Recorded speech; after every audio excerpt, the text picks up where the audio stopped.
Charlie, thank you. One of the suspects arrested back in April in connection to the death of a teenage girl in Evansville pled guilty on multiple counts this morning. Alyssa Ahrens pleaded guilty to child sexual exploitation and manufacturing or delivering methamphetamine as part of a plea deal. Counts of second-degree sexual assault of a child, 2 counts of possession of child pornography and possession of methamphetamine were dismissed against the 21-year-old. Another suspect, 26-year-old Hunter Drafel, has already pleaded not guilty to his charges.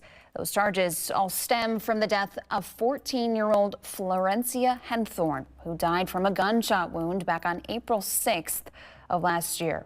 Aaron's sentencing hearing has been scheduled for April 2nd. She faces up to 40 years in prison and a fine of up to $100,000.